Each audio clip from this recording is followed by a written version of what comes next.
let's just listen to what Tucker actually said, and then let's deal with this question. Is Israel a greater threat to American national security than Iran? Are the Jews worse than the Muslims? Are Jews a greater threat to Americans today than Muslims? Well, let's listen to this. Unconditional surrender means foreign troops get to rape your wife and daughter if they want. And everyone knows that. And that has been, if there's one consistent lesson of history, it means unconditional surrender means foreign troops get to rape your wife and daughter. Everyone can feel that. That's like the most atavistic instinct there is. And so to avoid that, people will do anything. And so that's why it requires that level of force to get a population subdued to the point of unconditional surrender. That's why. And so in this case, of course, we don't have the ground force necessary. I don't think Americans would voluntarily participate in it. I just don't think we can do that. It would require weapons of mass destruction. It would require presumably nuclear weapons in order to do that. And let's not lie to ourselves. We're moving toward that. Unconditional surrender means foreign troops get to rape your wife and daughter. Yeah, so there it is. Let me say something very plainly. That kind of statement is not only unnecessarily provocative, but it's deeply unfair and disrespectful to the troops we have deployed right now. These are not the sentiments of someone who I don't want to presume on his heart here, but his statements are very indicative of something. Well, first of all, disrespectful, unfair to the men and women who are serving in our military. The American military is not perfect. No institution run by human beings ever is. But the suggestion that American soldiers it's just necessary. It just always happens. And American soldiers would be no different. They would descend into a wave of mass grape. You see on YouTube, we have to say grape. So we can't speak here. Simply because the U.S. confronts a hostile regime, that is not serious analysis. It is speculation presented as moral certainty. And one thing we hear from Tucker Carlson quite a lot these days are moral arguments. But by what standard? What ultimately is his standard? Now, he makes a profession of faith as a Christian. But is he really standing on that truth? But Tucker isn't really just speculating here. He goes further. He said everyone can feel that. Everyone knows it. In other words, he's asserting that this suspicion that American troops would commit atrocities, it's obvious, it's universal, it's self-evident. We all know that's what's going to happen. But that claim reveals something very important. First of all, it's a distorted lens for interpreting the current moment. Now, this is something that my wife Summer has really done a good job of on our Substack, making clear that you have to be viewing this and evaluating the circumstances before you today through a different lens. There is a new paradigm. The old playbook is not at work anymore.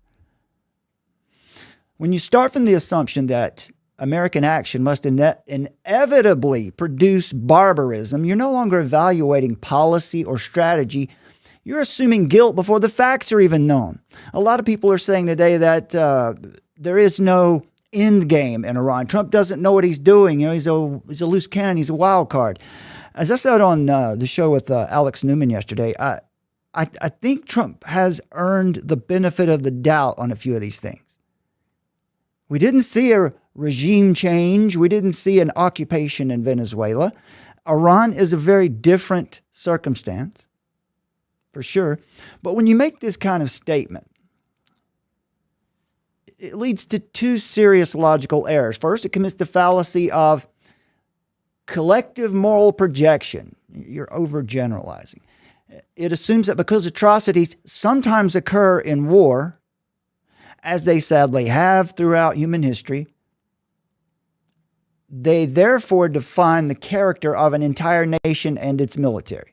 That is not fair, and it's not historically accurate. Second, it creates a kind of false inevitability. The idea that if the United States confronts an enemy regime, then atrocities must follow.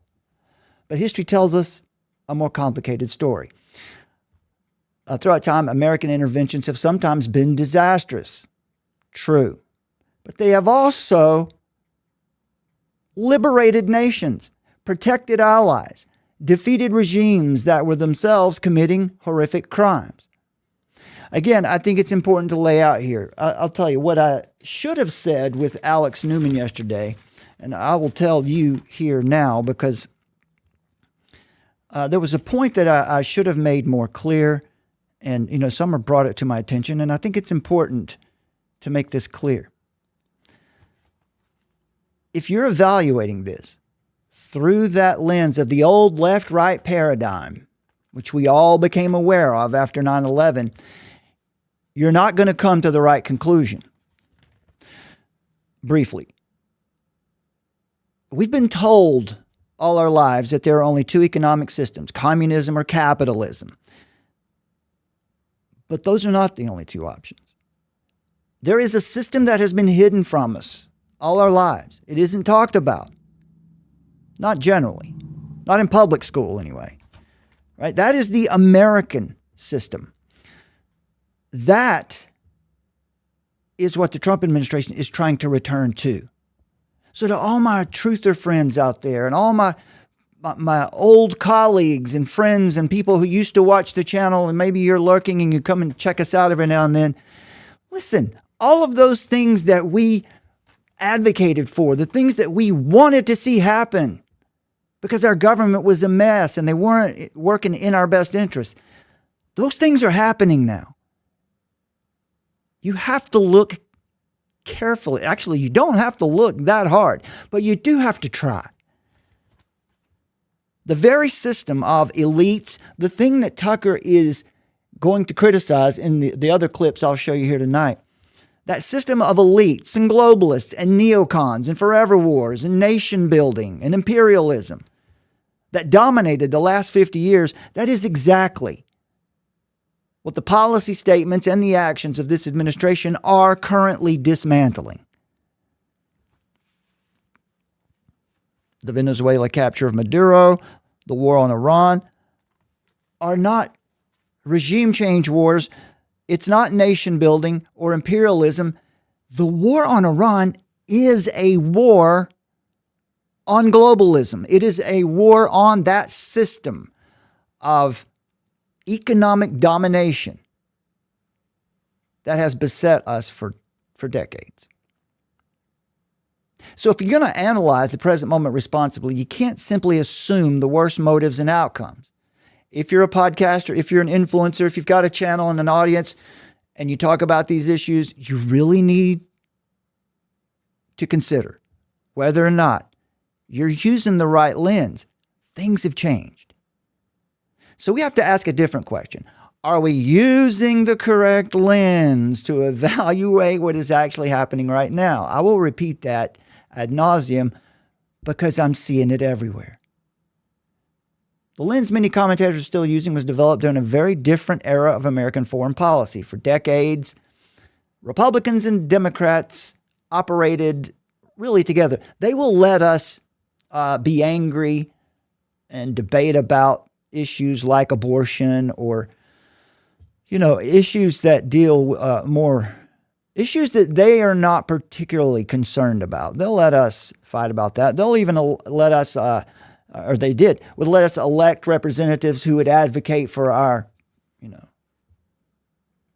for what we think is our best interest.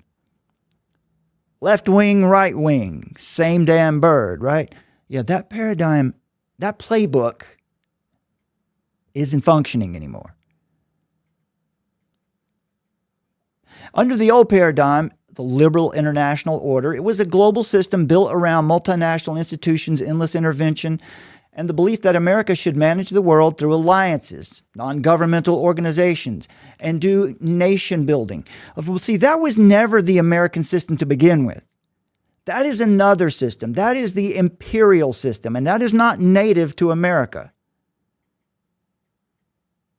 Many conservatives, many of us who at that point probably didn't really solidly define with one of the parties, we saw this and we criticized it. This was the whole truth movement, right? This is what it was about. Tucker Carlson himself has also been relevant and done some important work exposing the failures of that model, especially after Iraq. He saw his own error. He supported, vehemently the war in Iraq, Desert Storm, Desert Shield, the Gulf Wars. But then he went there and he saw that what was being reported wasn't what was happening on the ground, and something, it changed the way he thought. But today, something else has changed, right? The Trump administration's stated strategy is not the liberal and national order. It is national sovereignty. And again, the national security strategy explicitly frames the world as a contest between sovereign nations seeking prosperity and a transnational system that promotes. It's fighting against a transnational economic system that promotes economic decline, global governance, and managed instability. Those are fundamentally different paradigms. Many critics today, including Carlson, some conservatives, are still analyzing current events as if nothing has changed. See every military action through the same lens that was used to evaluate Bush, Obama, Biden. But if the strategic framework has actually changed, there's significant evidence that it has, then applying the old analytical lens will produce the wrong conclusions. And that brings us to the question at the heart of this show. Is Israel really a greater threat to America than Iran? Right there, when you listen to Nick Fuentes, and I don't suggest that you do, unless you're just trying to research and be aware of what all sides are saying, we always ask, we tell you, always ask before you listen to a show or a podcast or an influencer or something, someone who's going to be giving you opinions or trying to teach you something. Always ask the two questions. What is the fruit of this wisdom? Where does this message ultimately lead? How does it make me feel about what's going on? Does it give me any answers? So what is the fruit of this wisdom? And secondly, what problem are they trying to solve? So when we ask that about Tucker, what is the fruit of his wisdom? Skepticism. What problem is he trying to solve? That's a good question. I'm not sure. He has some view of the world that he thinks should be, but I'm not sure what standard. Are the Jews somehow a greater danger to the U.S. than radical Islamic movements? Who is the greatest threat to American citizens right now in the United States today? Is it Jews or is it Muslims? Those are serious questions, and they deserve careful answers. But when you answer them, it requires something that is increasingly rare in the public square today on social media. You need historical perspective, logical reasoning, and especially for Christians, you need to apply just weights and measures. So tonight we're going to examine a conversation between Tucker Carlson and Pastor Doug Wilson, where you get to see Tucker express his views very directly, so that there would be any question about where he actually stands. And as we do, we're going to ask a simple but crucial question. Are we looking at the world through the right lens or the wrong one? Because when the lens is wrong, everything's distorted. Even intelligent people can come to very dangerous conclusions. And when the lens is corrected, the entire picture begins to look very different. We need to be seeking after the truth. Many people claim they're doing that they love the truth. But more often, it seems that people really just love their opinion and the way they feel about it, and they want you to know it, rather than what is the truth. To seek the truth, you have to put your own presuppositions aside. Well, you have to find out if your presuppositions are valid, first of all. And if they're not valid, like the lens you're using to evaluate all this, then you need to reconsider it and adjust it. All right, let's dive into this before I ramble on any further. By the way, folks, please check out, you can go to armoroftruth.net. That'll take you right to our website. That'll take you to where all of our articles are. And I'm telling you, this is an archive that Summer has built up. Let me give some, Summer's not on the show tonight, but let me give a, there we go. Yeah, everybody's happy. Everybody's happier when Summer is on the show. But here's our armoroftruth.net. We'll take you right here to our Substack, this archive. If you want to find a particular topic, you can click this search button, and there are hundreds of articles here now. Probably for the past 18 months, we have regularly been putting articles out, multiple articles a week. Sometimes Summer is putting them out one a day. Sometimes they come out two a day. And that is because things are changing, shifting so quickly. You can also catch this show, Armor of Truth Live. We're streaming live right now on Substack, or we better be. We should be. We also stream live over on Rumble as well. You can find us at Instagram and Telegram. Summer manages the Telegram and Instagram accounts as well, and she keeps those updated nicely. I can't handle that stuff, so I can't keep up with it. So she does an excellent job with that. Let's dive into this. I want you to hear what it is that Tucker believes, okay? I'm going to start at the end of this conversation, and then we'll go back to the top, okay?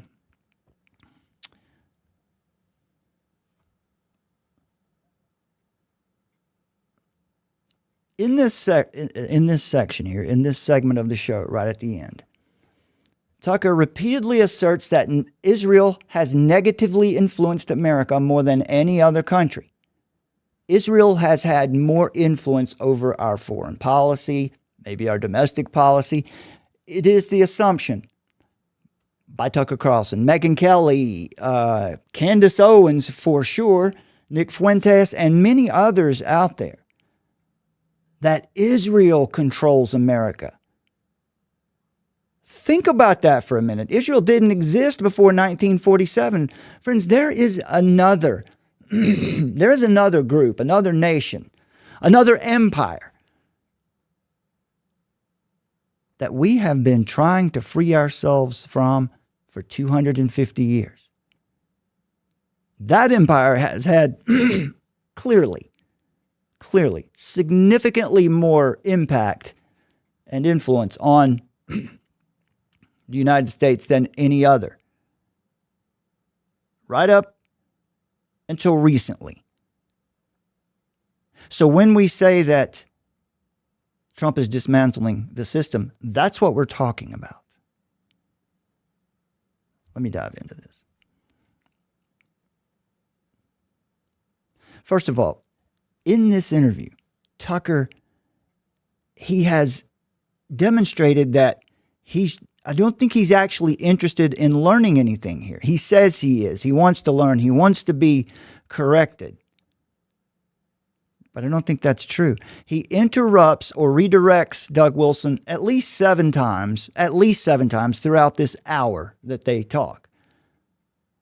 3 different times, Wilson begins a point about Islam, explaining Islam or what the Quran says.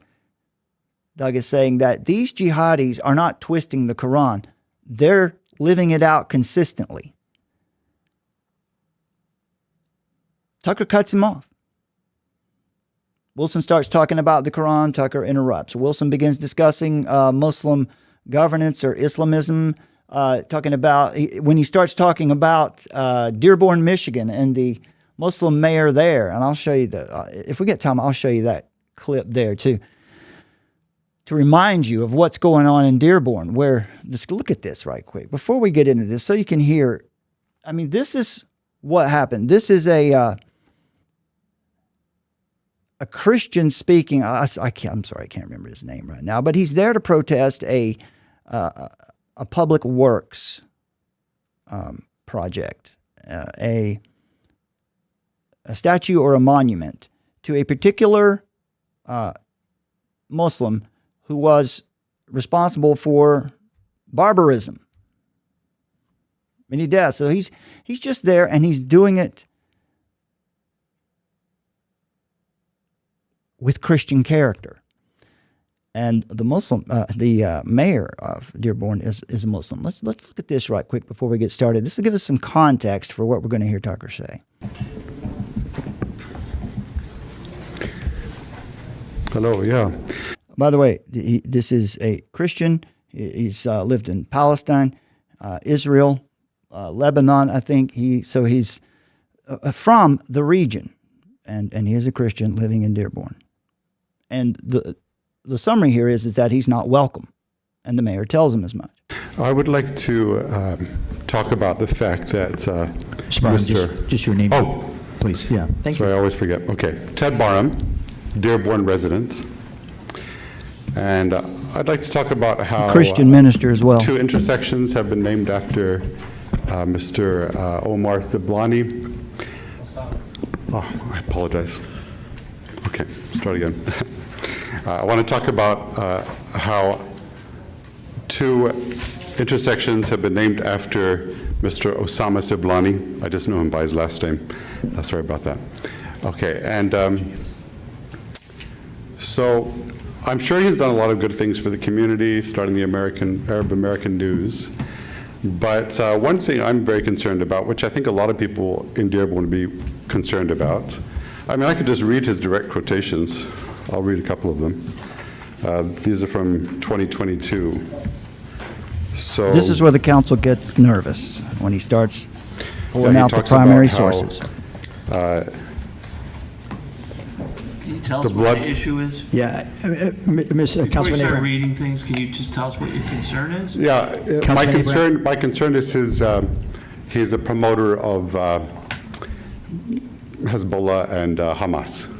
Okay, And then, Mr. Barham. Yeah. And Mayor, correct me if I'm wrong. Thank you, Councilman Abraham. But your point, you're free to address your point, which I just wanted to make sure you're aware.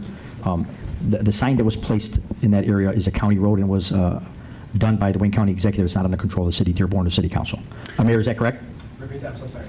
The sign that was placed is Let me jump ahead. placed on one that, or the commission is the one that approved. understand that, but I know that there were people in this room who were there at the, at the ceremony for putting those signs up, and there's lots of quotes, but just a couple of quotes here.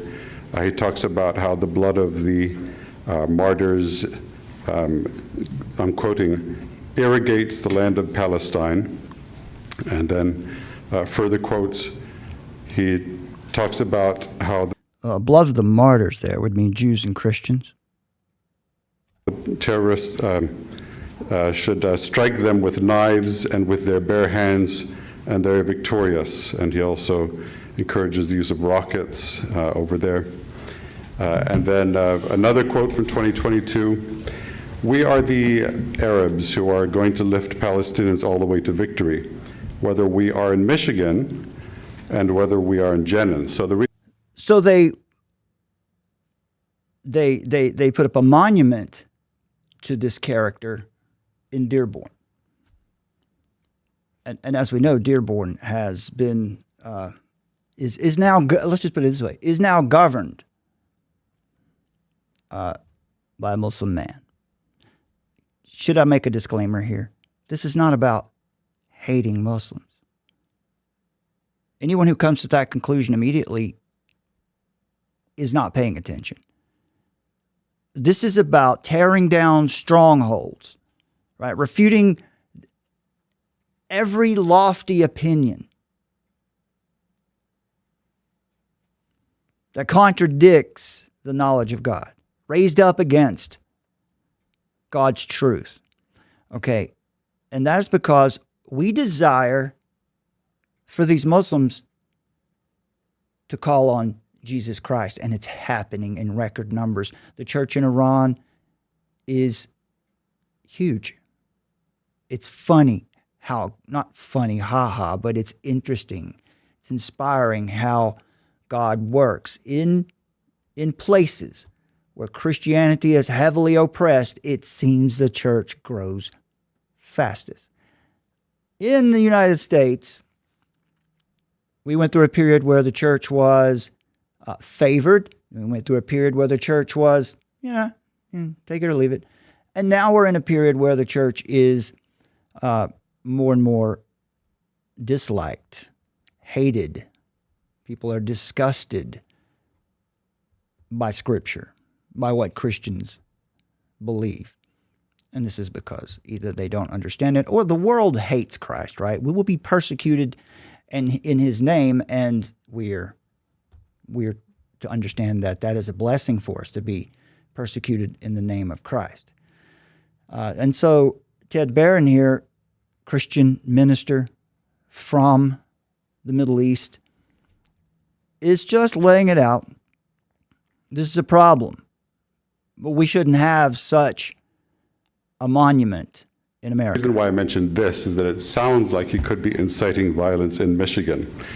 Believe me, I'm continuing the quotation. He says, believe me. He's not. I just want to be clear. He can speak for himself. Well, this is I'm speaking just from going to... Right. You should let the Islamist speak for himself, but these are his words. These are his quotes, right? He is speaking for him. He has spoken for himself, and this is the recording of his word. I'm going to stop you because he's not a violent person, and you can interpret his words any way you want, but I will guarantee you How do you interpret the blood of Jews and Christians will irrigate the soil of the Levant, of this region? How else do you interpret that? We'll strike them down with our bare hands or with our weapons. Remember, jihadis are not twisting the Quran. He is not intending to incite violence. I'll fast forward to the Councilman mayor. Dixon has indicated that you're drawing a conclusion that you have the right to draw, but as I indicated, the sign was placed from the... the people of Palestine, people of Lebanon. As you know, I've lived in Lebanon. I also lived in Israel. I've stayed for several weeks in Palestine. And I feel like, but despite that, I feel like having that sign up there, it's almost like having, naming a street Hezbollah Street or Hamas Street. Hezbollah, bombed the embassy in Beirut, and including many Americans. So I just feel it's quite inappropriate. And as a Christian, I would like to encourage peace. I'm not just being like, pro-Israel in this and, fight back and that sort of thing, but I would like to encourage peace and not violence. Actually, I'd like to quote from the words of someone who had the same enemy. It was Jewish people who killed Jesus. He was Jewish, but his fellow Jewish people killed him. This will be a problem when you start quoting Jesus. Remember, the world hates Jesus. Many of those who name his name a false Jesus and hate the real Jesus in their heart. And he said, the one who lives by the sword will die by the sword. And what I would like to encourage on the other side is peace. He is called the Prince of Peace, and he said, blessed are the peacemakers. And his death at the hands of Jewish people. Blessed are the peacemakers, not the United Nations peacekeepers. Blessed are the peacemakers. That ultimately is the Christian duty, to be a peacemaker. So then you would say, well, what about that war in Iran? Those are not Christian values. We have a video, 2 videos back, dealing specifically with that. It's titled, Who Would Jesus Bomb? And we're responding directly to that. Is the military action on Iran consistent with Christian values? Opens the door to peace between Jewish and non-Jewish people. So that's what I would like to actively try to encourage to you, and thank you very much. Thank you, Mr. Byron. Sir, if you'd like to step forward. I think the only comment I'm going to make is I'm not Mayor? looking for a rebuttal is So this is the mayor, and I want you to know this. I guess this is the parliamentarian, the speaker who is running the meeting. He's pretty nervous now because the mayor is going to weigh in, and the mayor, of course, is Muslim. the best suggestion I have for you is to not drive on Warren Avenue or to close your eyes while you're doing it. His name is up there, and I spoke at a ceremony celebrating it because he's done a lot for this community. And I think it's quite hypocritical to know that you're approaching this podium when you yourself have videos on YouTube standing in front of my mosque saying the cruelest of things about. Right. See, it's about free speech, isn't it? It really is. It's about free speech, except for when you criticize me and my mosque. Muslims, about the religion of Islam, because you are a bigot, and you are a racist, and you are an Islamophobe. And although you live here, I want you to know as mayor, you are not welcome here. And the day you move out of the city will be the day that I launch a parade celebrating the fact that you moved out of the city. Because you are not somebody who believes in coexistence. You're somebody who tries to preach it. So Ted Barham, the Christian, doesn't believe in coexistence, he says. Well, let's just rephrase it, because coexistence has a specific term. But he's saying that Ted Barham doesn't believe in peace. He doesn't believe in open dialogue and peace. Why? Because he's a Christian, and he's bold enough to live out his faith in the public square, and that is an offense. But in fact, you do everything but that. So I just want to put that on the record. Okay. Now let's dive in to this. Let's listen for a couple minutes here. Of any collateral. There's more paper than there are assets. So I'm just saying, without getting into it, this is a true crisis. And Trump had a lot of ideas for how to deal with it. I don't know if all of them were right or not, but his energy was focused on this. And then this foreign leader of a country of 9 million people with no resources, no strategic Israel. value at all. At all. It's not it. I love Jerusalem. Great. Israel, apart from our defense guarantee, is meaningless. Israel's important because we say it's important. That's the only reason. Well, what's its strategic importance other than that? Are there trade routes that go through it? Do they have a ton of oil we need? What is this? I don't understand it. yeah, I think it's a very simple thing, and that is going back to our friends, the Christian Zionists. They're a huge voting bloc in American domestic politics. Right? Well, of course. All right, so I'm gonna get to this point in just a moment, but Tucker is saying here that Israel, apart from our defense guarantee, is meaningless. We say it's important because we say it's important, and that's the only reason. And Doug's going to push back. What Doug is going to say here is, hey, look, the reason Israel is so important in the United States is because there is a huge voting bloc. Christian Zionists, for example. So they get a lot of attention. And one of the arguments from Tucker and others, and an argument that I would agree with, if it is the case that the Israeli lobby, or that the lobby in the U.S., a lobby organization, is one that is funded and helps to fund to get policies into government, into up for debate and into law. We're not supposed to have foreign nations lobbying for policies within the United States of America. So the Israel lobby is criticized of being really a lobby for a foreign nation in our country. And to the degree that that is actually the case, I would agree that that shouldn't be happening. All right? We shouldn't have dual citizenship of Israel and the U.S. We shouldn't have things like this. But Tucker's claiming that Israel has no strategic value. This ignores intelligence cooperation, military technology sharing, It ignores strategic location where Israel is between Africa, Asia, and Europe. Most importantly, as Wilson points out here, the people in the region who hate Israel, most of them, also hate us, whether Israel existed or not. So we have common enemies. For example, the Iranian axis. The largest foreign policy influence on the United States historically has not been Israel. It has been British imperial financial strategy. This is the paradigm. This is the lens that you need to understand and evaluate what's happening. If you're using the lens from the global war on terror under Bush, Obama, you're going to misunderstand what the administration is doing. You're not going to come to the proper conclusion. There's a critical mistake being made in this conversation. Tucker says, why should I care about Israel? Why should Americans care about Israel? That question assumes that Israel is the central driver of American foreign policy. Historically, that simply is not true.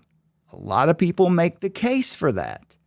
And there certainly is some influence, and maybe there's a lot of influence. But it hasn't been the primary driver in the decline of the United States over the last 50 years.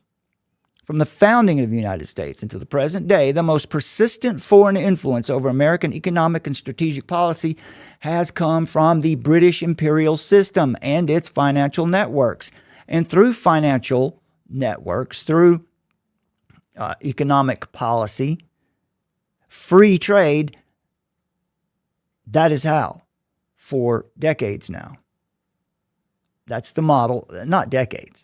For 250 years, that is how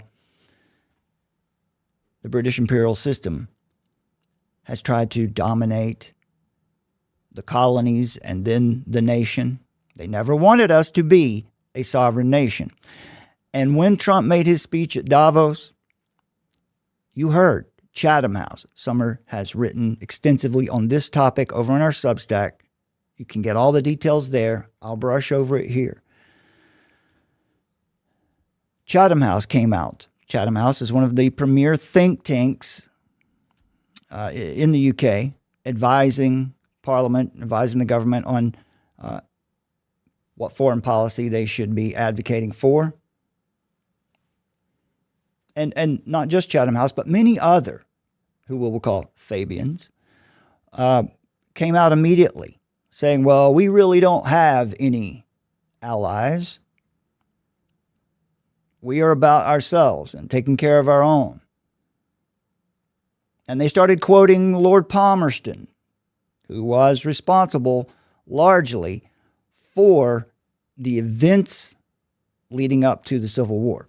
British policy toward America has consistently followed one strategy: prevent the rise of a sovereign industrial republic, because the British imperial model is to economically dominate their colonies or weaker nations so that they can extract the resources or raw materials out, and then they can sell finished goods back to the colonies or the weaker nation. You see what happens when you provide raw materials and you don't have a manufacturing base, and this other entity or nation has manufacturing, and they take your raw materials and make products out of it, and then they sell it back to you, right? They buy your raw materials at pennies on the dollar, and then they sell the finished products back to you at a nice rate. You have just become dependent on that nation, on that entity. Now, the British Empire does not exist the way it did in the 17th, 18th century, or even the 19th century. But the tactics, the same tactics, are now part of who we call the globalists, the liberal international order, the rules-based international order. You even see China using the same tactics that the British Empire used on them, particularly during the Opium Wars. Again, we saw it before the Civil War through the push for so-called free trade. We saw it in the manipulation of American finance in the 19th century. In the 20th century, the same imperial model reappeared through transatlantic financial institutions and think tanks. For example, the Council on Foreign Relations openly described the goal in the 1970s and 80s as controlled disintegration of the American economy. We went into more detail on this in our last live show where Summer and I, the last live show we did was a follow-up to the interview that I had done with Alex Newman earlier in the day, which you can see on the Liberty Sentinel show. It's on YouTube and Rumble and satellite television. It's out there. You can check it out. And so because those interviews are very quick, you have enough time to give a broad brush to your topics and give your links and show where people can find you. But we wanted to come back after that and offer a lot of details, things that I didn't have the time to say or failed to say, as I just mentioned. So that video is available on Substack. It's on Rumble. I don't think it's on Rumble for some reason, but it is on YouTube as well, and you can see all the details in this. But I'll briefly brush over this right now because my claim is Israel is not more dangerous than Iran, first of all. And Tucker has not understood. In fact, the statements that Tucker is making, like when he said that U.S. troops will end up raping Iranian women, because that's just what unconditional surrender causes. That's just what wars, that's always what happens. It's almost like he's sending a message to the Islamic Republic of Iran. Almost like someone encouraged him, paid him. I don't know. I don't know that to be true. I think Tucker makes plenty of money on his own, but he sounded like an agent when he said that. His utterances were not in the best interest of the United States of America. For example, of all the criticisms of the war on Iran right now, or the operation in Venezuela, there's only one that I've heard that really holds merit and is worth a debate, and that would be the war powers debate. Now, certainly, I'm not of the opinion that the War Powers Act came about after Vietnam, and every president since then has believed that it's not constitutional. The president, as the commander-in-chief, the Congress has the authority to declare war. The president does not have the authority alone to declare war, but the president, as the commander-in-chief of the U.S. Armed Forces, does have, constitutionally, the authority to use those forces when there is an imminent threat. And then comes the imminent threat debate. Rand Paul is making the argument that, well, I don't see an imminent threat. I don't believe that they were this close to getting a nuclear weapon. We've been hearing that for 50 years. Again, I think the administration has earned the benefit of the doubt on some of this until we see things that contradict that. But again, I want to assert to you, the capture of Maduro, which has now led to a very workable relationship with the government of Venezuela, where the oil reserves in Venezuela are going to benefit the people who live there. Do you realize that just a few years ago, they were eating their pets? They were destitute, starving, under the communism 2.0 of Hugo Chavez and Nicolas Maduro. And this is why you have not seen the Trump administration come out in support of Reza Pahlavi to be the new king or the new president of Iran should, when the war is over.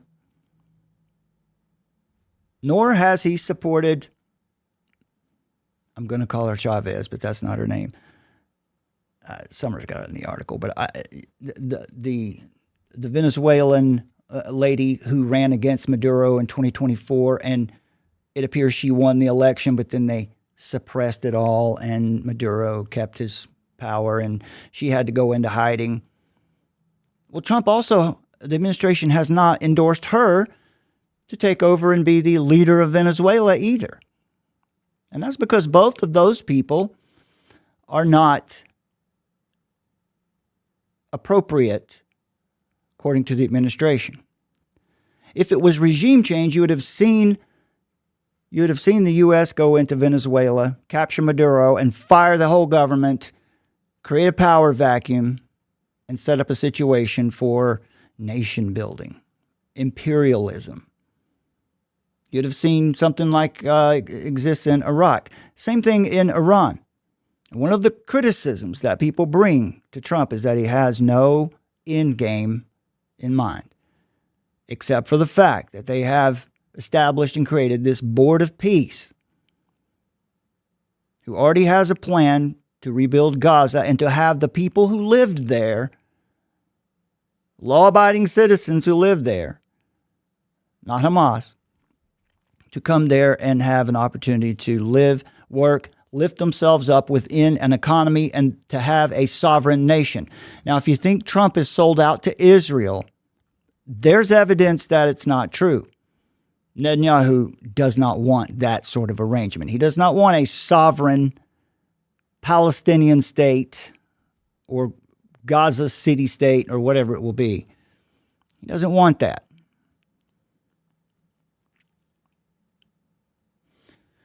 So the Council on Foreign Relations openly discussed the managed decline of the United States, and they did this back in the 70s.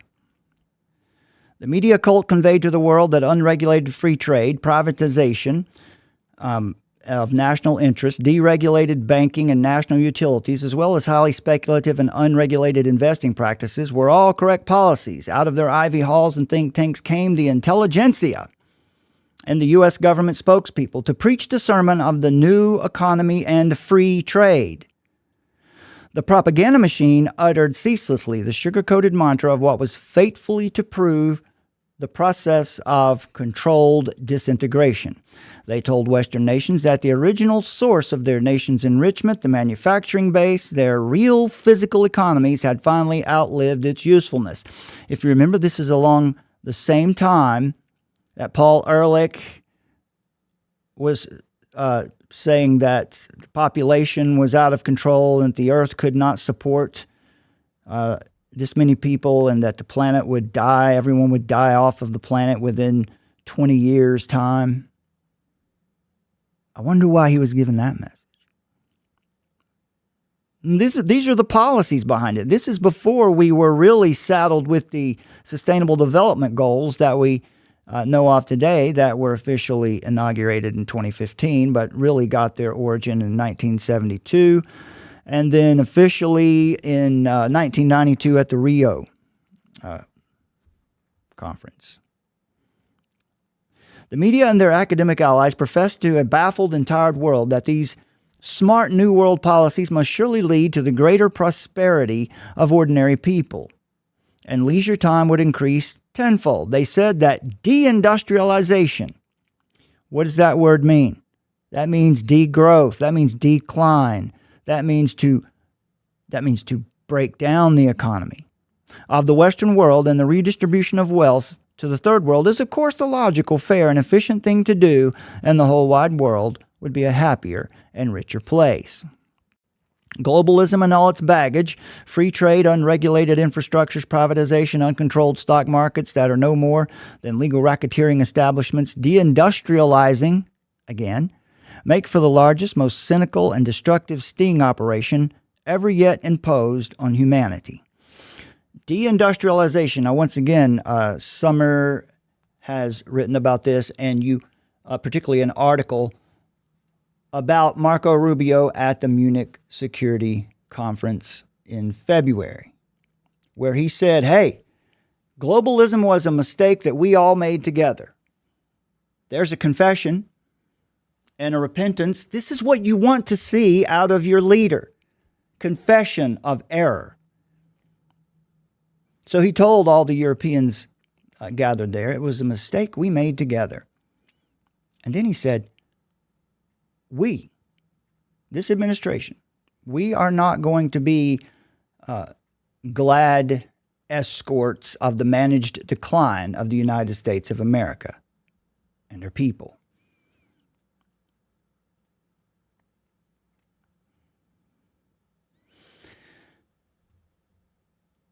And that is what we're looking at here from the Council on Foreign Relations from 1973 is where this starts.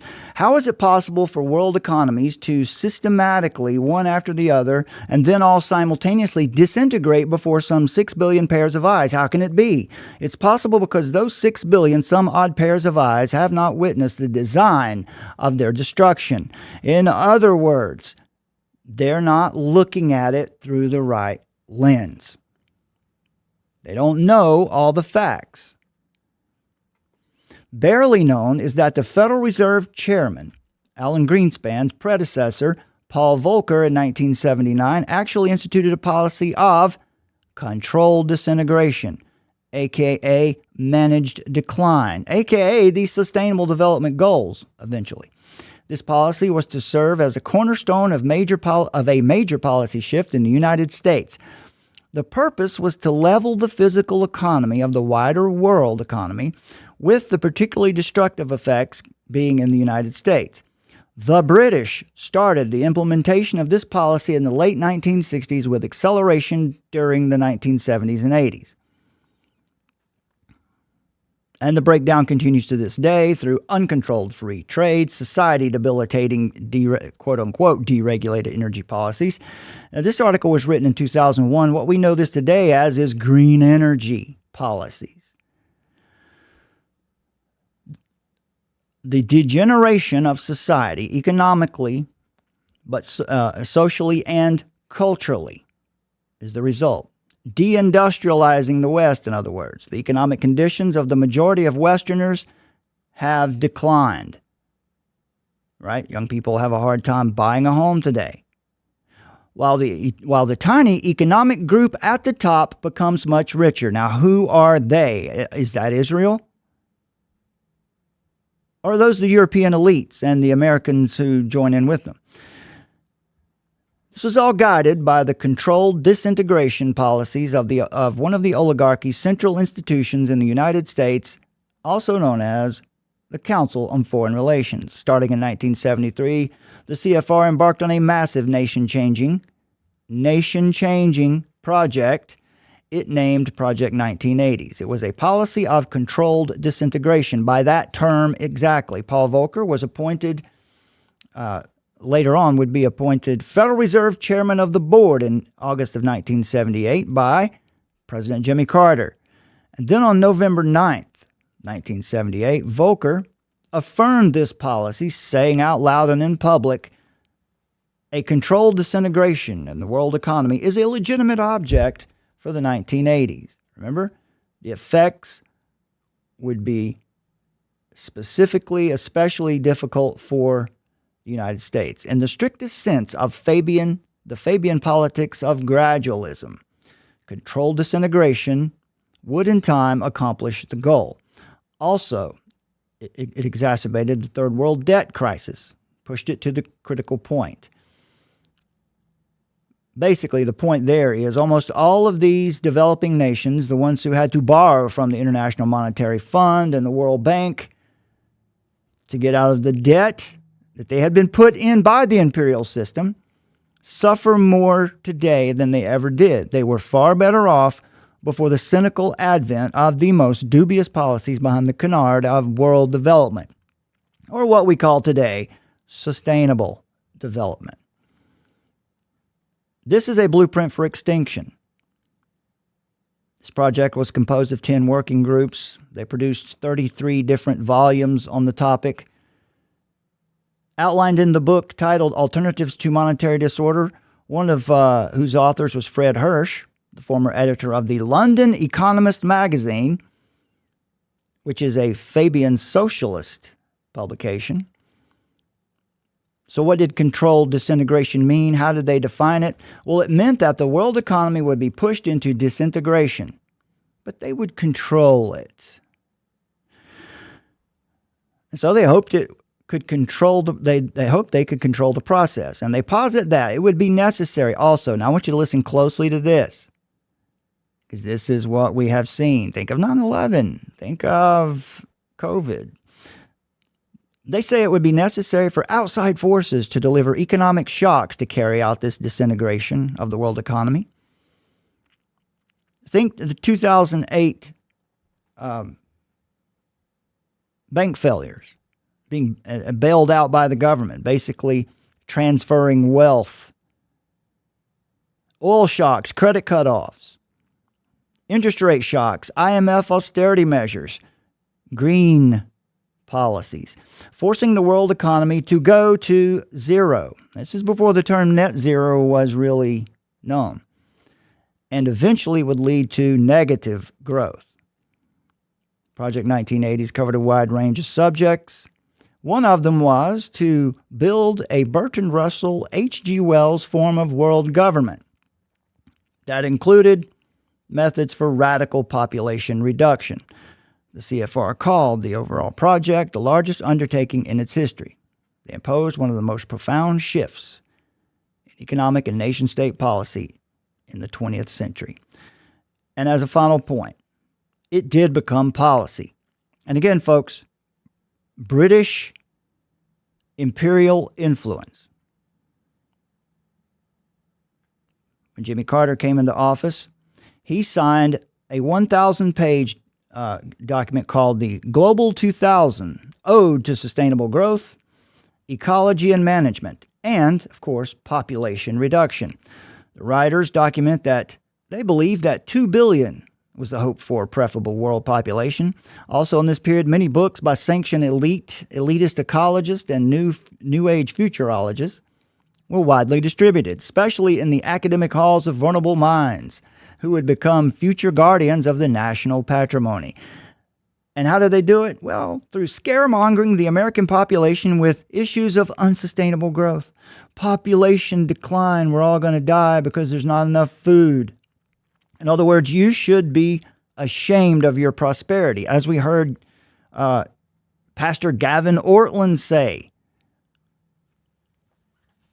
when he was imploring his followers on YouTube and his congregation to get behind sustainable development. Food shortages, water shortages, and a grievous state of alleged overpopulation and world-destroying pollution threats. And then one of the classified documents was the Kissinger-Vance document, the National Security Memorandum 200, was issued and then immediately classified, and then years later, 80 pages of it were declassified. But what was it? Well, it demanded the curbing of populations in 13 third world countries. And from this came the myriads of population and society-changing programs of the United Nations in the third world. You had the 81 Kemp-Roth Tax Act, which opened the real estate market to irrational speculation. It destroyed U.S. fiscal policy. By 1982, the Garn-St. Germain Act, which deregulated the U.S. banking system. And then in 2000, the Glass-Steagall Act, enacted during the Great Depression to prohibit the merging of different institutions to prevent conflict of interest and investment practices, was abolished. Ordinary investors no longer have any true protections in a world fraught with cutthroat investment practices. The whole apparatus has shifted policy decisively away from financing physical production and into pure speculation. So the big difference here, I wrote it in my notes. The difference is this.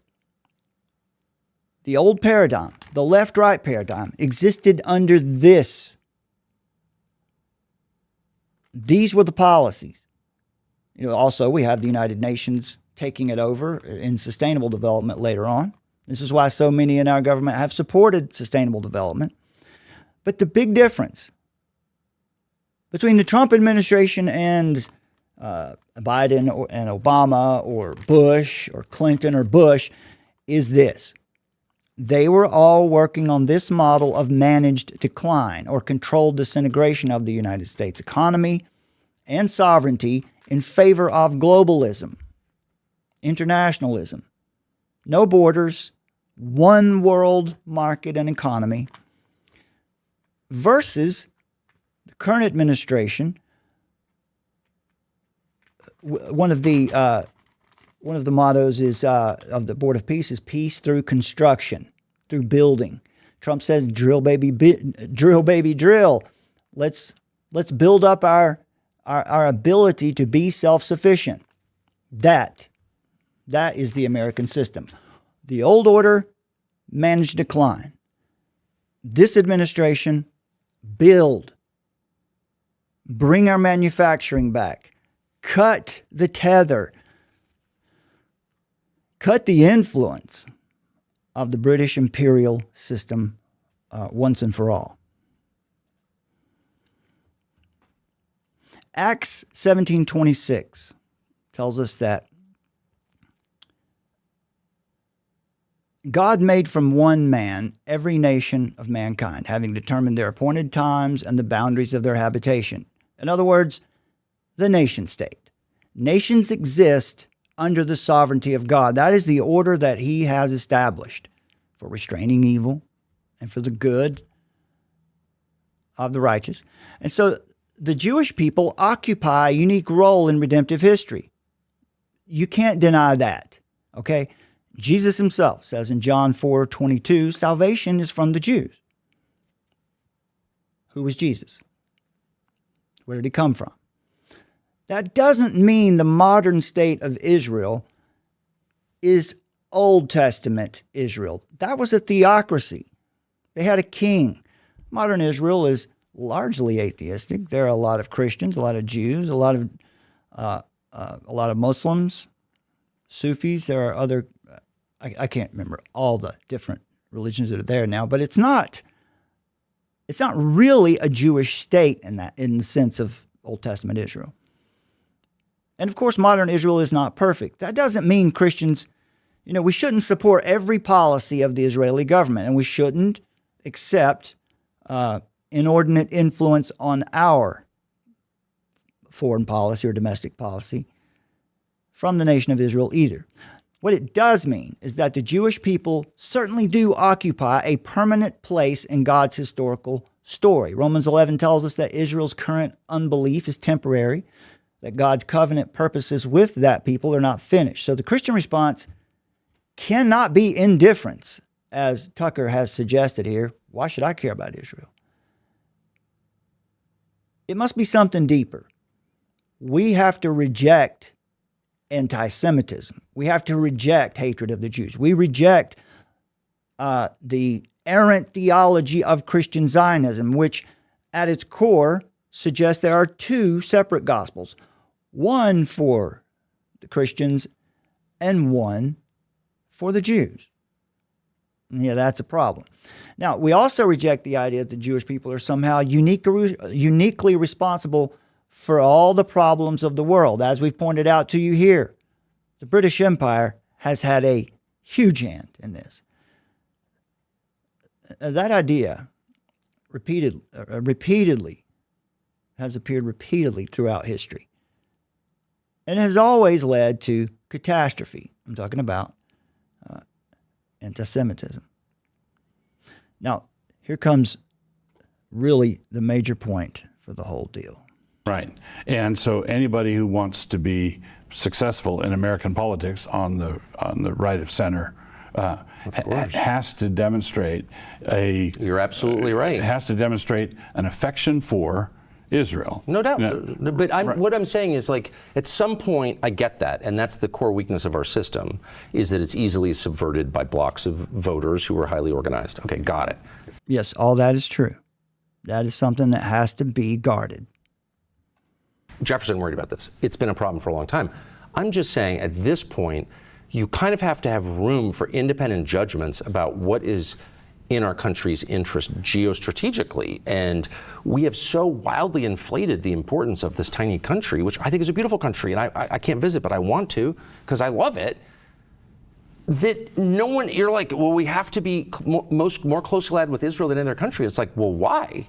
And no one can answer you. Well, because they're threatened. Well, so are a lot of countries. So's Rwanda, so's Congo. I mean, I've just traveled too much. Like, they're not alone in having neighbors that don't like them. Right. And so, but why is that my problem when we're about to run into this brick wall of debt obligations? I would say, and this is going to take more time than we have, but the people in this instance, the people who don't like them, the Muslims, surrounding Muslim countries, are also people who don't like us. And Muslims... Who specifically? Which government are you talking about? Okay, let's the All right.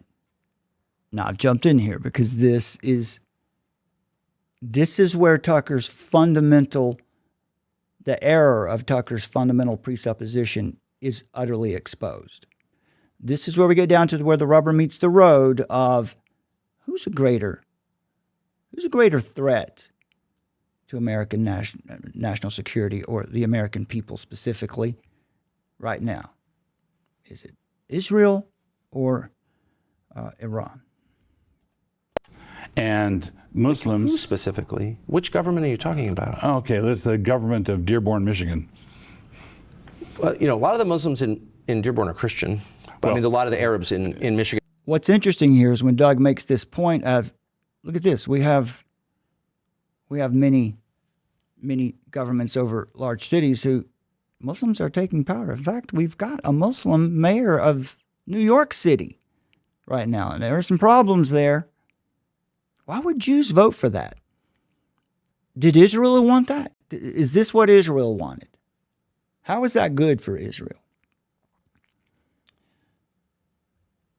But again, here, Tucker shifts the focus away from the problem in his argument here. Are Christian. Well, a lot of the Muslims in Dearborn are Christian. But I mean, a lot of the Arabs in Michigan are Christian. So just like in point of fact. And I'm okay with them because they're fellow Christians, even though... Yeah. Is that really the argument? Well, yeah, Dearborn has a Muslim mayor who said that this Christian who was expressing the problems about having a jihadi, a barbaric, violent man honored in their city. It's just expressing, I don't agree with this. And the response from the Muslim mayor was, you know what, you're not welcome here. I'm going to throw a parade the day you leave here. They look different. But I don't know. I haven't been to Dearborn in a long time. I can't speak to Dearborn. I'm against, I'm a Christian, but I rate that against the actual threats. Well, think of it this way. I've seen England for years. I've seen England as 20 years behind the continent, and America as 30 years behind England. And currently, every major city in England is governed, it has a Muslim mayor. Their immigration policy has been disastrous, like ours. Who is a greater threat to the West? Israel or Islam? The Jews or Islam? Israel or Iran? Can you have a sovereign nation there in Palestine? Right. If it's not completely Muslim or Islamist or governed by Hamas. If you have any other kind of sovereign state there, while Iran is existing just north, you're going to have all kinds of problems. Remember in the last show, we indicated to you how the USAID in Egypt, Larry Alex Taunton tried to get in there. He went there and visited, and he just wanted to see the facility. It was supposed to be shut down, and he was just checking in to see were they shut down, what were they doing. And he was almost disappeared. Right? He was questioned directly by men sent by the president, Sisi, that were there to stop him from doing that. Well, if it was just aid in there in the building, why would you want to hide that? Wouldn't you want to say, yeah, look at all the good stuff we hear and all the good works we're doing? No, it's likely, speculating here, that facility was being used to house weapons that were taken through tunnels under the border into Gaza to use against Israel. Anyway, but Tucker has traveled a lot. Only ours, our southern border, has been largely Pentecostals and Trinitarian Catholics that have come across the border. Right. Islamists in Germany and Islamists in the UK are an entirely different I have family in Europe. I'm there constantly. I was there like 10 days ago, so I agree with you completely. And so someone could argue, as I would, that the Muslims who are threatening Israel are Muslims who are threatening us. Yeah, I mean. And there is your justification for a military action against the mothership of terrorism in the world, Iran. This is just one of the ways that they are a direct threat to us. Who is the mayor of Dearborn ultimately aligned with? Who is he loyal to? Is he loyal to Washington? Does he like Hamiltonian economics? Does he support the American system? Or is he more aligned with Iran? Does he get direction from Iran? Tucker avoids engaging with these points. Well, I've got family who live there. He just ignores it. It's uncomfortable. It's truth. It's an uncomfortable one, but historically grounded. The question is not whether Muslims as individuals can live peacefully with Christians. History shows that in some cases that has happened. But the real question, some of those are myths too. The myth of the Andalusian myth, Cordoba. We always hear how the Muslims and the Christians lived in harmony here. If you look at the work of Raymond Abraham, who is a scholar working from primary sources, that was a myth. Christians were severely oppressed in those arrangements. I'll save that for later. But the question is, what happens, right? The real question here right now in America, who's the greater threat? What happens when Islam becomes the governing system of a city, of a state in America? Islam is not simply a personal faith. It's also a political and legal framework. And that's what Muslims call Sharia. So we do affirm that the threat of Sharia is real. Something that needs to be considered, avoided. Historically, where Islamic political systems dominate, Christians and Jews do not exist as equal citizens. They exist as demis, or in the language. That means they're protected minorities who must accept second-class legal status and pay a special tax to the Muslim officials. How about that Dearborn City Council meeting? The Christian was explicitly identified in that meeting as a second-class citizen who is not welcome here. And all the other American white guys on the city council board there, just sit there. They do nothing. They don't speak up. They're cucks. They're useless. This is not speculation, folks. This is documented history throughout the Middle East and North Africa, and now we're seeing it right here in the United States of America. Texas, particularly, is one to be watching. So when Doug Wilson here says Islam presents a civilizational challenge to the West. He's not making an emotional argument. He's pointing to the historical record of what happens when Islamic political systems govern large populations. So the reason this matters today is because Western societies are experiencing the fastest democratic and cultural transformation, the fastest demographic and cultural transformation in history. Which way is it going? Are we being dominated by the Jews in Israel, or are we being dominated by something else? Where should our focus be? Who is the real enemy?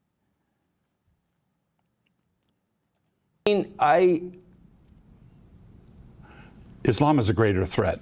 Sorry, let me show you this. This is where Doug makes the point, and Tucker really is struggling for a response here. This is where his worldview is exposed. Does he turn back on it? Does he repent? Does he say, oh, I'll consider this. I think you could be right. Let me look into it more. Let's just watch. Argue, as I would, that the Muslims who are threatening Israel are Muslims who are threatening us. Yeah, I mean, Islam is a greater threat than the Jews. Yeah, is the problem with the Muslims of Europe? You heard that right. Islam is a greater threat than the Jews. Tucker Little, he has no response. He is truly confounded by this statement. He has really no response. But let's hear what his response is. Than the Jews. Yeah, Islam is a greater threat than the Jews. Yeah, is the problem with the Muslims of Europe that they're too Muslim or that they're criminals? Well, I mean, that's the same thing. Yeah. How about that? That's the same thing. Now Tucker takes issue. It's not, though, actually, and it's not. And no, the Muslim. Let me ask you this, and now right there, Doug Wilson was about to mention the Muslim Brotherhood. Tucker cuts him off again. One of the 7 or more times that he just stops Doug Wilson from getting to the point that is uncomfortable for Tucker to hear. Because it dismantles his current worldview, where Israel is the boogeyman of the world, and particularly the boogeyman of the United States of America. Totally not for Islam, okay? I'm a Christian. Why? I'm not for Islam, I'm a Christian. Okay, so what standard are you using to make your assumptions? Where do your presuppositions come from ultimately? If Tucker is not an agent being paid to do this, then he is certainly acting on his feelings. I'm going to go with what feels right to me. That's a dangerous proposition. Are there twice as many Christians living in Qatar as there are? So he brings up Qatar. Why are there twice as many Christians living in Qatar as there are in Israel? He offers this in response to Doug's statement of fact that Islam is a greater threat than Israel. So what about Qatar? In Israel, do you think? Twice as many Christians in Qatar as Qatar. Yeah, the Islamist slave state that we hear so much about. But there are twice as many Christians living there as in Israel. And they can leave if they want. They came freely, but there are twice as many in Qatar. Why do you think that is? Can they build churches? Yeah, actually, the state gave them the land for their churches. But okay. He asked, do they build churches? Tucker says, the state gave them the land for their churches. As if that's a good thing, remember? Second-class citizens. The truth is, most Christians in Qatar are migrant laborers. They don't have citizenship, and they live under strict legal limitations. The great Tucker Carlson, who has access to far more information than I do, or probably anyone watching this, seems to be unaware of the facts, or he's promoting an agenda. I don't know which, but it sure comes off like an agenda. But why is that? If what you're saying is true, because it's not true, actually. Right. Islam is false. I don't believe in it. Right. Don't want my kids to be Muslim. I'm not Muslim. But we have the reality that you experience when you get outside the American media biosphere. So here's the argument again. Look, I've traveled. I've been to other countries. Therefore, I understand it more than the average American. Funny that he didn't have those 3 facts that I just gave you. Most Christians in Qatar are migrant laborers. They don't have citizenship and they live under strict legal limitations. Probably not unlike the Christians who lived in Andalusia and Cordoba under Muslim dominance. Tucker makes an argument here that sounds persuasive at first glance. He says there are more Christians living in Qatar than Israel. Why is that? Why is that? I'm just asking questions here. Always remember, when a podcaster, particularly if it's Candace Owens, or any podcaster, we're just asking questions here. That's all. No. They're not just asking questions. They are trying to promote to you a position that they have and have you accept it without seeming like they're doing that.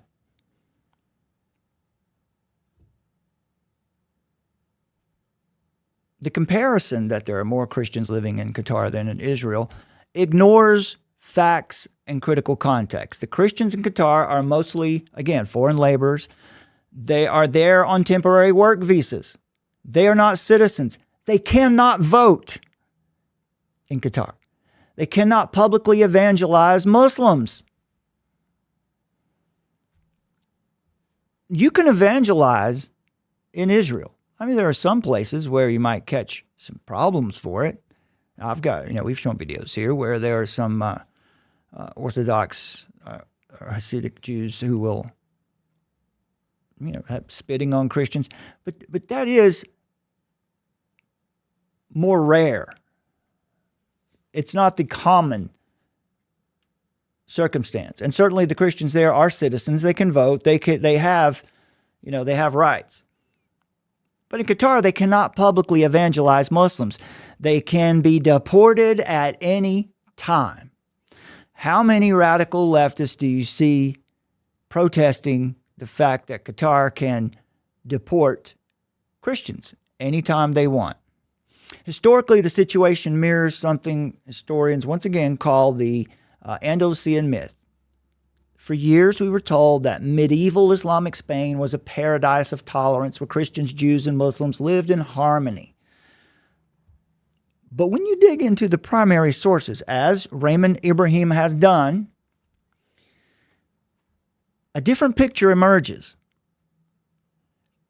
In that circumstance, much like Qatar, Christians and Jews could live there, but they weren't full citizens.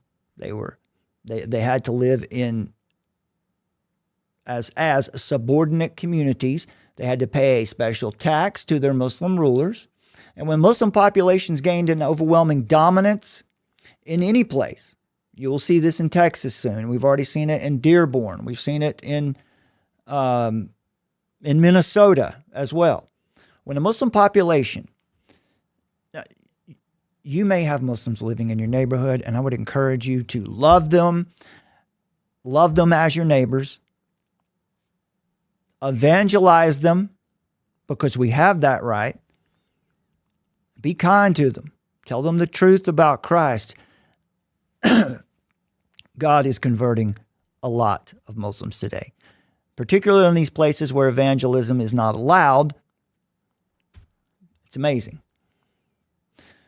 But in a place when you can live around where there are a lot of where some Muslims live, and it's okay, no problems. But when the population gains, when it grows, when they get to 30, 40, or they get over 50% of the population, that's when persecution follows.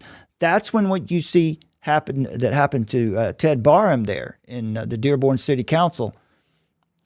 Hey, that was not severe at all, but that was still pretty bad, right? You're not welcome here.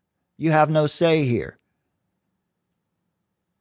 Again, historian Raymond Ibrahim has documented this extensively using Islamic primary sources. And I would be remiss if I didn't encourage you right now to go to Daniel Apologetics YouTube channel.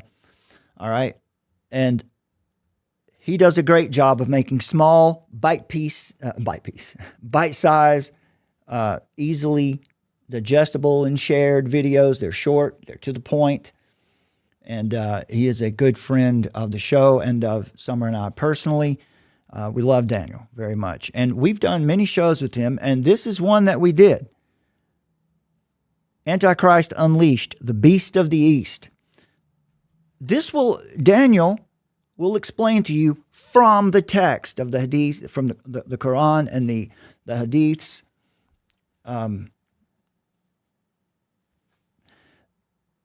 what exactly it is that Shia Muslims, who are Iran, he'll tell you what it is they believe and what they're actually working for. They are not working for peace and harmony.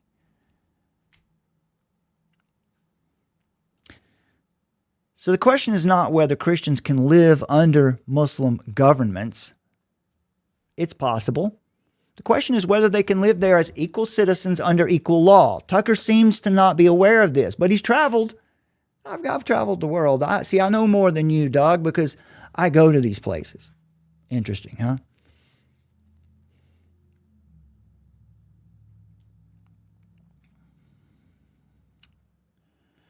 Okay. Is so different, the reality, from what you're describing. The second question I want to ask is, how do we get all these Muslims here after 9/11? They all came after 9/11. Yeah. Who encouraged that exactly? It's a great question. Who did encourage that? So they go on here and they identify, leftists are, allowing this or promoting it. But who's behind the leftists? Who's behind the policies of controlled disintegration of the United States of America? Who is that? Is that Israel? No, that is the British imperial system. It has been since the Revolution and before the War of 1812. They're meddling with the South before the Civil War. On and on. And this is why we were trying to live under the American system. In the 20th century, particularly after World War II, the imperial system was well established here. And most of the presidents since then have been influenced by advisors from think tanks like the Council on Foreign Relations who were working for this policy of managed decline.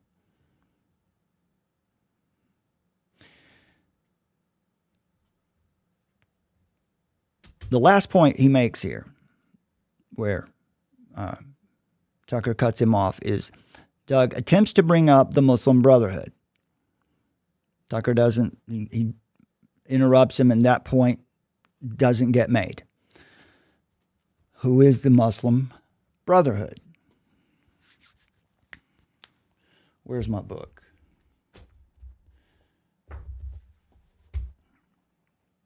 So here is one of the books. Richard Poe has written this book and an article titled How the British Caused the Civil War. You can search those titles and find it. Well, we'll share that article with you here soon. But here's the point. What is the historical evidence? The Muslim Brotherhood was founded in Egypt in 1928 by Hassan al-Banna. The Muslim Brotherhood operates on the belief that Islam should become the governing system of society through political and cultural transformation. So here you see why the British system and the Muslim Brotherhood are very similar, almost interconnected, working for the same kind of goal. That's what the Fabian Society does. To transform a society through political and cultural transformation. More particularly, though, with the Muslim Brotherhood, their motto is explicit. Now, when you think Iran, think Muslim Brotherhood, because their proxy armies, Hamas and Hezbollah, just to name two, are Muslim Brotherhood funded and ideologically aligned. So what do they believe? They believe that Allah is our objective. The Quran is our constitution. So the mayor of Dearborn, Michigan affirms the Quran is our constitution and jihad is our way.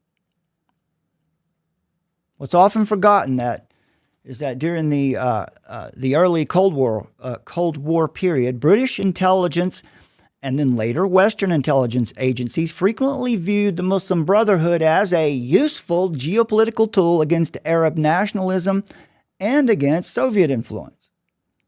They create a long and complicated relationship between Western intelligence networks and Islamist movements.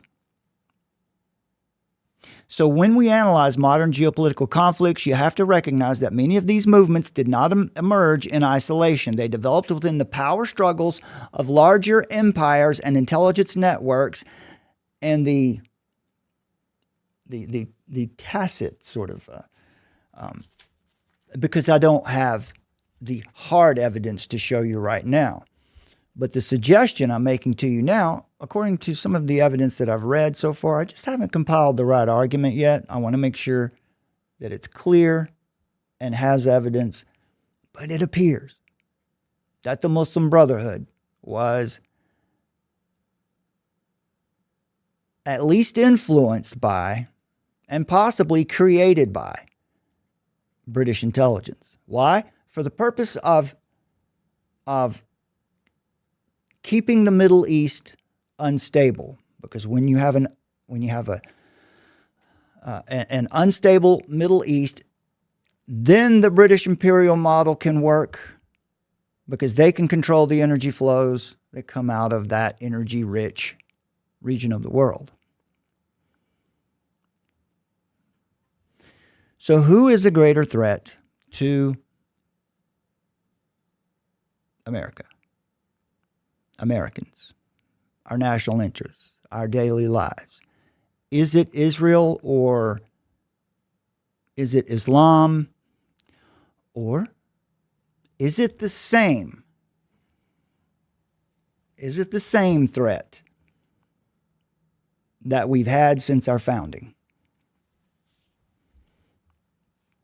Maybe not the British Empire proper, as it once existed, but the tactics, nonetheless, are still in play. They still use them.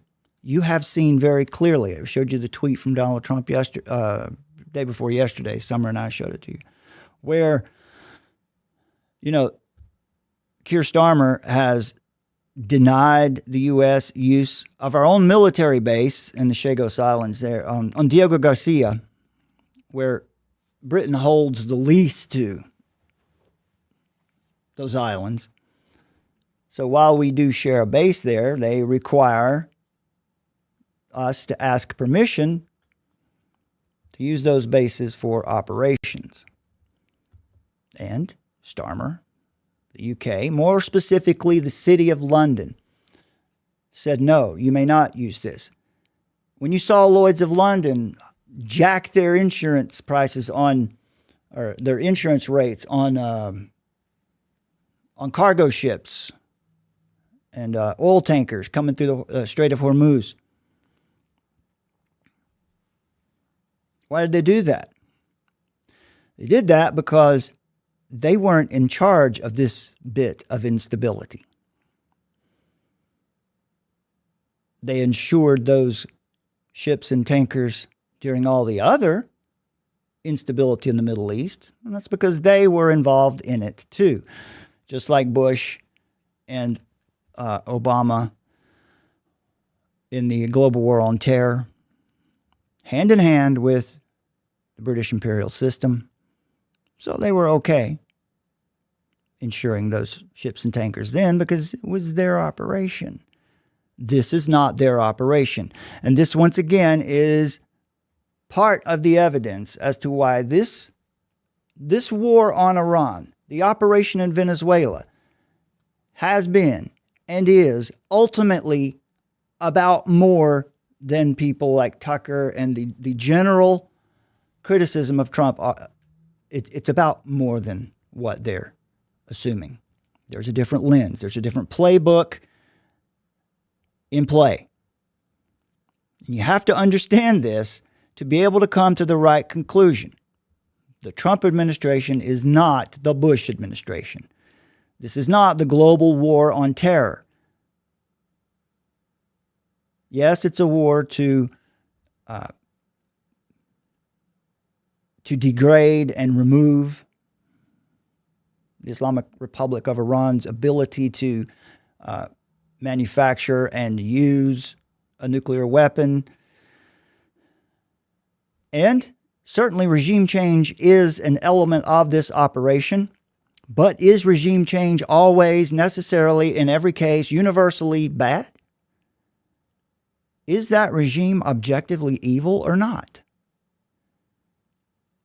But ultimately, the operation in Venezuela to remove Maduro shut down the central international hub for narco trafficking and other kinds of operations where you could send spies or assassins into Venezuela to get Venezuelan credentials so they could travel freely into the United States of America under those credentials as our enemies.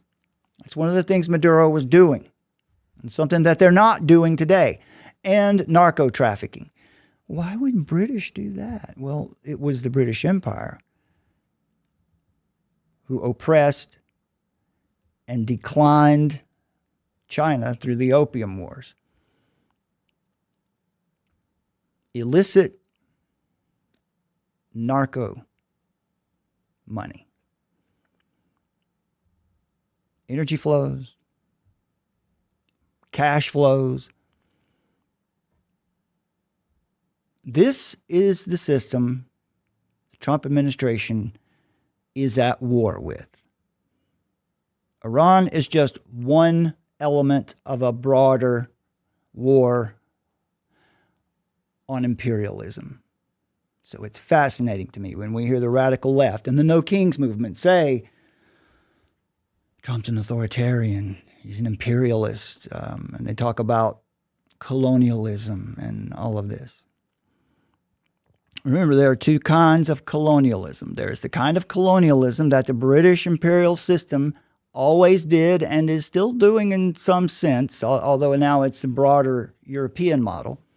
Two kinds of colonialism. One is where an imperialistic nation or empire goes into a nation and colonizes it and governs it from afar,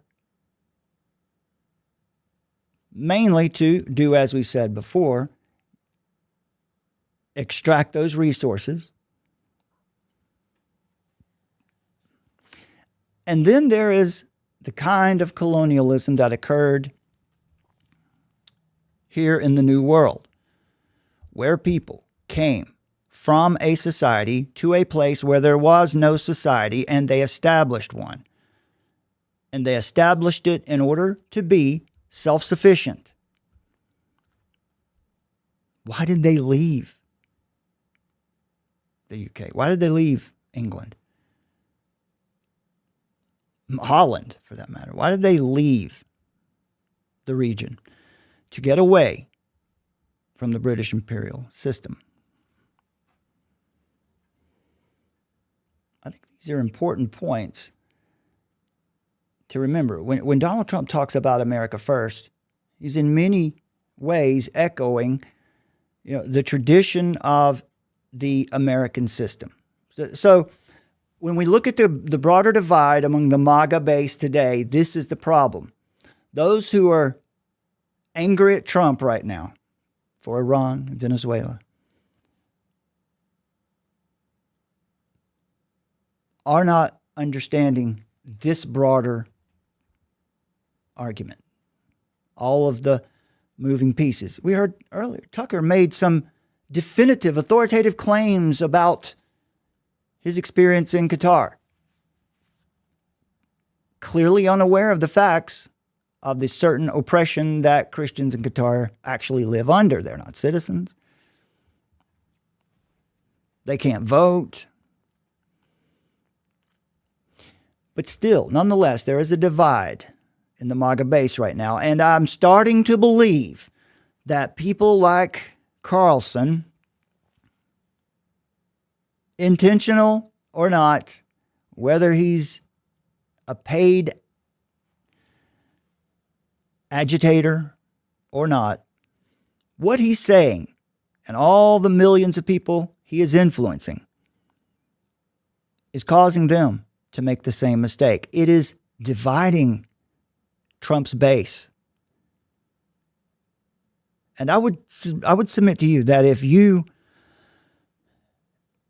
are against the Trump administration's stated foreign policies and national defense strategy, and then the things they're doing to back it up,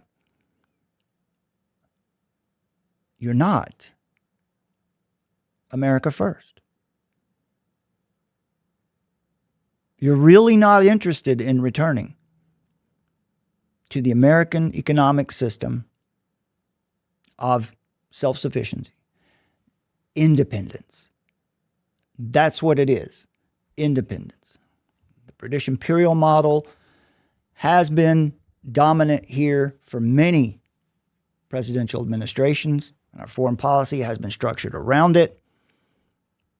And that is why we have seen our nation decline and sign on to sustainable development goals under Biden, the Paris Climate Agreement, things like that, because those were intended to disintegrate the United States economy and sovereignty. So the disagreement you see inside the MAGA base or the conservative movement in general right now is it's really about how we evaluate what's happening in the world. If you're using the wrong lens, you will misidentify both the enemy and the solution. You will say Trump is just like Bush, and you couldn't be more wrong. For over a century, American policy has been shaped by an international financial system that often works against the productive interests of the American people. I have proven that to you here tonight with this Council on Foreign Relations, Project 1980s, the controlled disintegration of the world economy, and specifically, to be specifically difficult and effective on the United States. It works against the productive interests of the American people. Henry C. Carey, who was Abraham Lincoln's chief economic advisor, warned about this in the 19th century. They were all well aware of who the enemy was. Carey argued that the British imperial economic model relied on financial manipulation and free trade ideology to keep nations dependent and economically weak. Right? The British only started promoting free trade once they were already established as a manufacturing nation. Remember, in free trade, quote unquote, free trade. See, we support fair trade. Again, Summer has an excellent article on why free trade is unbiblical. Right? And we took that cue from Reverend Matthew Littlefield, who wrote a very detailed argument about this and a chapter in his book, Like a Roaring Lion, about free trade. And when we do this show, we're going to do a show with Matthew Littlefield in the weeks to come here, pretty soon. We're going to talk specifically about that chapter on why free trade is unbiblical and the biblical argument, and we're going to show you how the British imperial system achieved this dominance through free trade. In free trade, the stronger, industrialized nations always dominate the weaker ones, right? That model keeps nations dependent and economically weak. That's the model that has been in play in the United States for at least 50 years.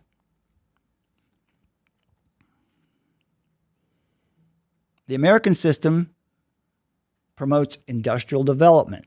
So does the Trump administration. Bring our manufacturing back. Let's mine this place, right? It's the creation mandate. Take dominion. It means subdue the earth. Mine it. Build things. Be creative. Be productive. What does the British imperial system want? What do the sustainable development goals promote? They promote decline, degrowth.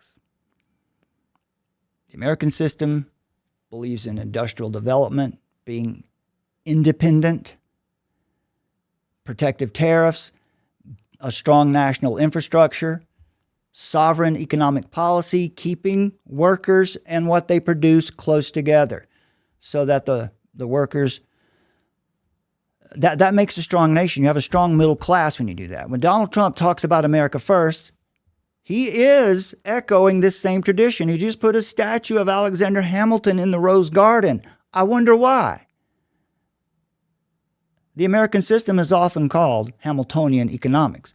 So the real question isn't whether every policy decision is going to be perfect. The real question is whether the administration has correctly identified the real enemy, the primary adversary of the American people, the primary enemy of American prosperity and sovereignty. When you examine the history carefully, the greatest threat has not come from small nations in the Middle East, either Israel or Iran. The greatest threat has come from the financial and geopolitical systems that have systematically hollowed out America, American industry and sovereignty now for generations. That is the lens you need to use to evaluate the present moment. And that is why Tucker Carlson is utterly wrong. He's proven that he doesn't actually know the facts. The way he handled the interview with Wilson, I counted 7 times where he just interrupted him and cut him off and he couldn't finish an answer. And one of them was going to be about the Muslim Brotherhood or about why jihadis are not twisting the Quran. They're trying to live it out. And it's an apocalyptic vision.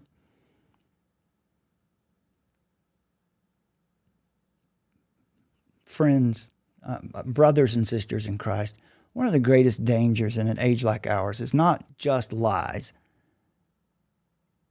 It's when lies are given to you with some truth. The old 80-20 rule. Not every lie comes to you plainly labeled as a lie. Sometimes it comes dressed as secret knowledge. Sometimes it comes wrapped in scandal and intrigue and outrage and dark fascination. Sometimes it comes through the endless stream of influencers. Hot takes, viral clips, sensational claims designed to keep your mind in a permanent state of agitation. If you're not careful, you could mistake constant suspicion for wisdom.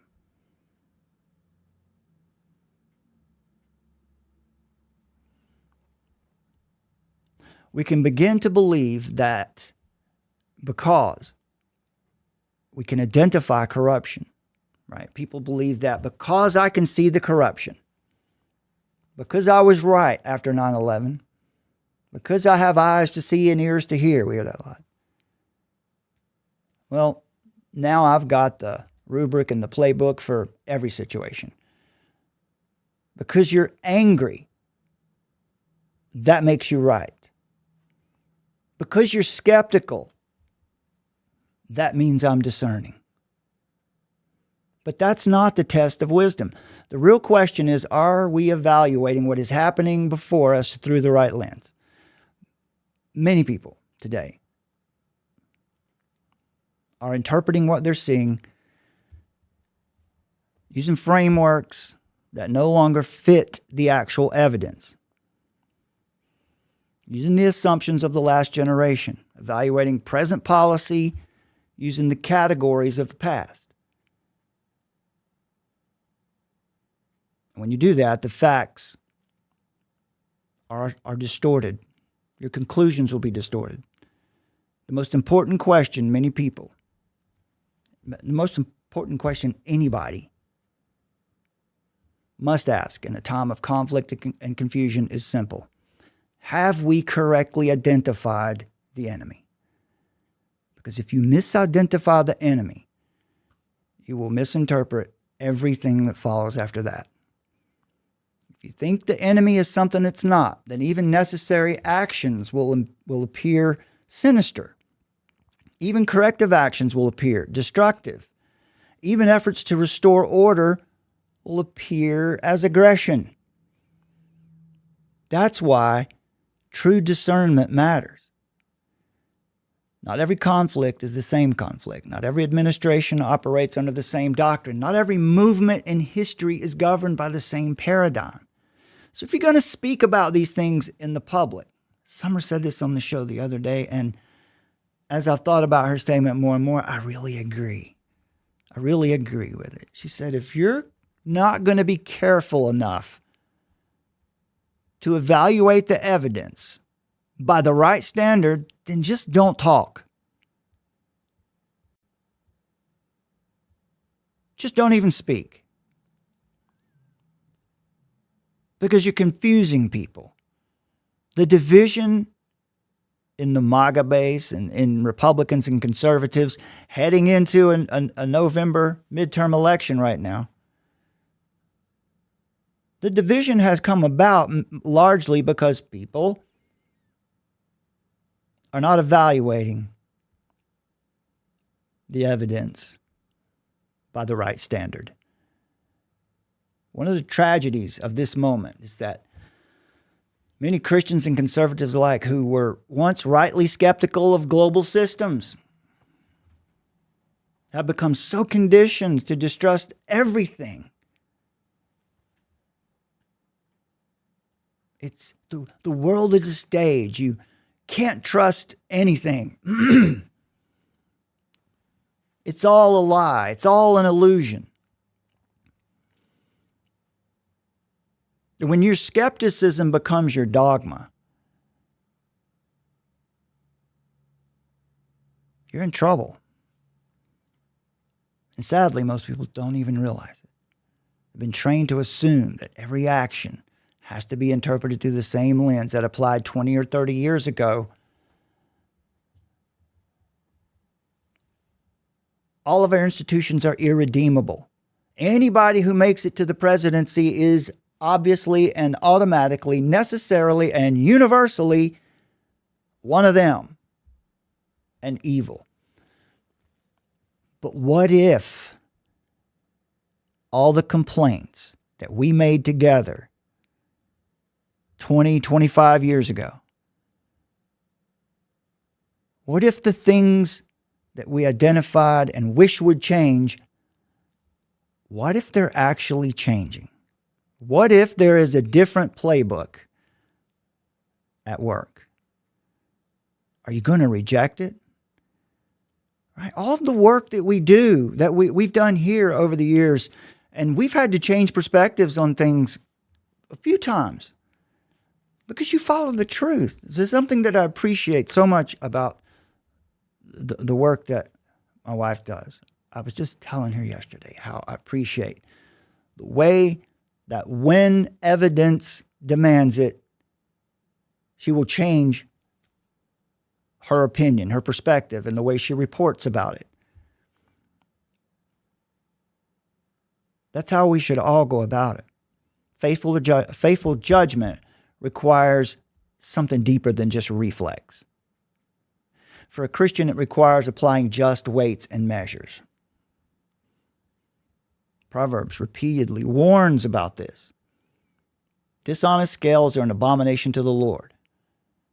That principle applies not only to money and economies, but it applies to judgment. We have to weigh evidence honestly, examine the facts carefully, test claims with patience, and be willing to change your opinion, to alter how you're thinking about this thing when the evidence demands it. That is the responsibility of people who fear God.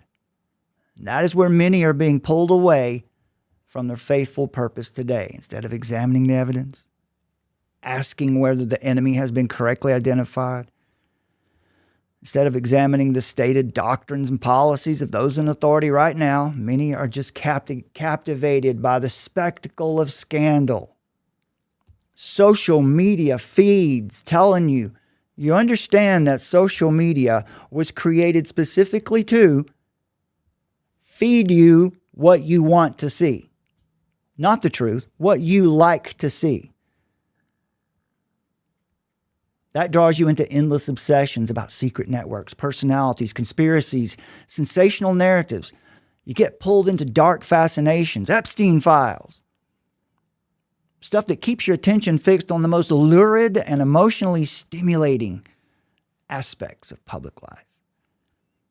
But while you're staring into the darkness, you're failing to see the substance. You're failing to see the larger battle. You're making the symptoms. You're mistaking the symptoms for the disease. Focusing on the shadows while ignoring the substance or the structure that produces those shadows. When you do that, you risk losing sight of the responsibilities Christ has given his people in this world. The Christian calling is not merely to observe corruption. It is to restrain corruption. It is to build, not control disintegration. We're called to build what is good, to preserve what is worth preserving, to be stewards, good stewards of the good gifts God has placed in our hands, our inheritance of liberty.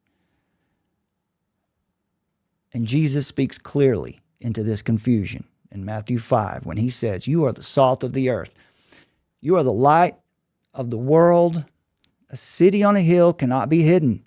So let your light shine before others, so that they may see your good works and glorify your Father in heaven." Think about what that means. Salt restrains decay. Light exposes darkness. A city on a hill provides direction. That's your reference point. That is a place from which you can orient yourself. Christ didn't call his people to hide from the world, to stay out of the public square, never engage in politics. This is not what Christ commanded. He didn't call us to retreat into permanent suspicion or cynical detachment, as we've seen from Tucker here today. He called us to engage the world as those who will preserve the good and to be witnesses of him, the way, the truth, and the life. Our responsibility is stewardship of the institutions, the liberties we've inherited, and to be good stewards of the gospel which God has given us. Good stewards of the opportunities that God has entrusted to us. And the final point tonight, a truth that many have forgotten. America, as it was founded, and it's still there for us to recover. America, as it was founded, is worth defending. Not because America is perfect, not because the founders were infallible, but because this republic represented a rare and precious civil inheritance. The recognition that rights come from God, not government. Rulers are subject to Christ. They're subject to the law. And that a free people may govern themselves under a moral order. And what we learn from the Constitution and biblical truth is that there is no liberty and freedom apart from the moral law of God. So when Benjamin Franklin warned centuries ago, it's a republic if you can keep it, that reminds us, liberty is not automatic. It's not permanent. It's not self-sustaining. It is an inheritance. It's a covenant, and a covenant requires something of us. An inheritance carries responsibility. Liberty is not just a gift. It is a stewardship. A covenantal inheritance in history is not something you receive and then neglect. It requires virtue, courage, labor, and vigilance. Again, John Adams understood this. Commenting about our Constitution, saying it was made only for a moral and religious people and is wholly inadequate to any other. And when Adams said religious, he did not mean Islamic. In fact, the founders wrote quite a bit about their distaste for Islam, particularly Jefferson. Without virtue, without Christianity as the consensus, then liberty collapses. Without moral restraint, freedom will become chaos. Without stewardship, your inheritance will be lost. That's why we can't remain silent while there's this apparent divide among conservatives and Christians about Trump. Christians cannot abandon our responsibilities when things get difficult or at the first sign of difficulty.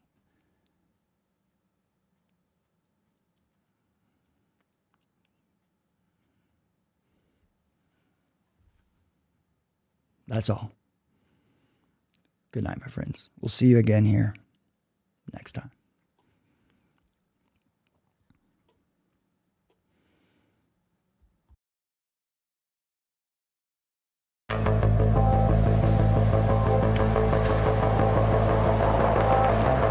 Armor of Truth.